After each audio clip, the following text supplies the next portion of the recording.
The music pulsed like a heartbeat I no longer recognized.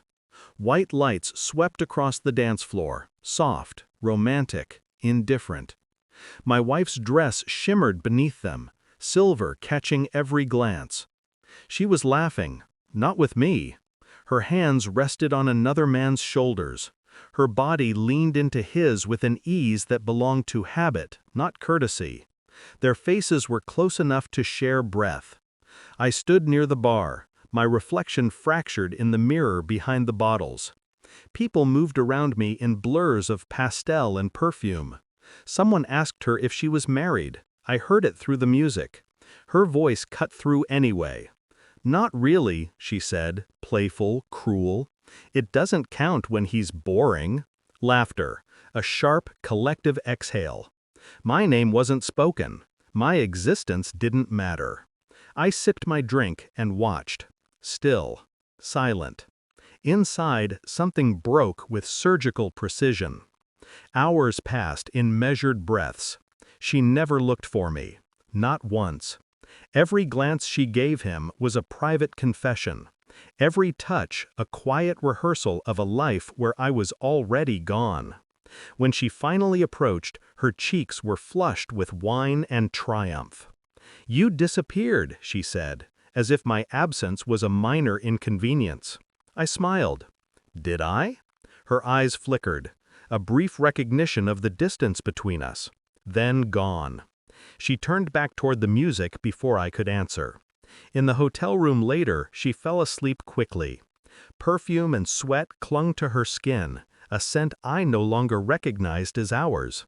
I lay awake beside her, counting breaths, counting years, counting every time I ignored the small betrayals that led here. Not anymore. Morning light has a way of clarifying.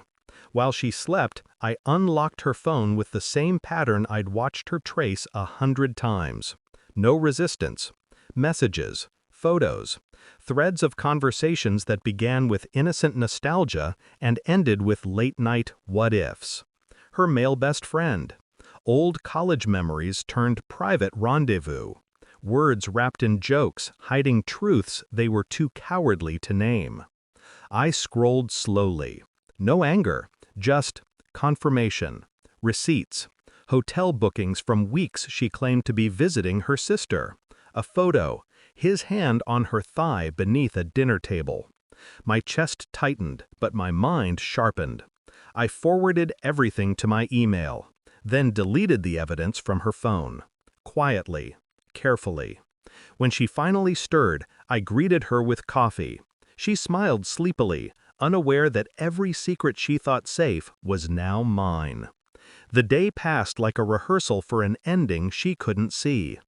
I spoke softly, listened more, studied her the way a surgeon studies an organ before removal. That night I printed the messages. Not all, just enough. Screenshots, dates, photos. When she returned from her shower, I placed the stack on the table between us. No words at first, only paper. She froze, dripping water onto the floor. Her eyes darted to mine, searching for outrage, for tears. I gave her nothing. "Who sent you these?" she whispered. I tilted my head. "You did." Color drained from her face. Her hands trembled, but she didn't reach for the pages. Because she knew. Every line was her own confession. The silence stretched until it became a weapon. I stood, calm as a closing door. "There's no need to explain," I said. My voice felt foreign, steady, detached. "I've already checked out of the room. The key's on the counter. Breakfast is paid for." She stepped forward, panic flickering across her features. "Wait, please, we can talk." I stopped her with a glance. "You danced all night and told strangers I didn't count. Now you don't."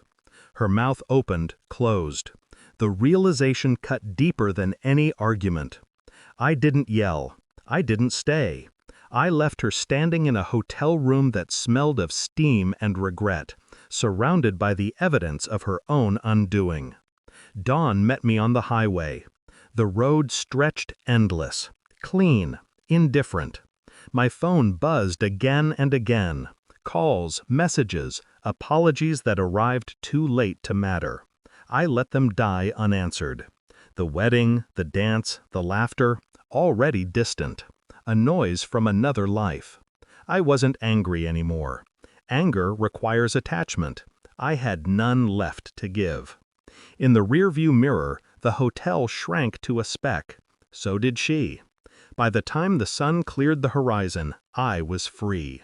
And for the first time in years, I felt nothing at all.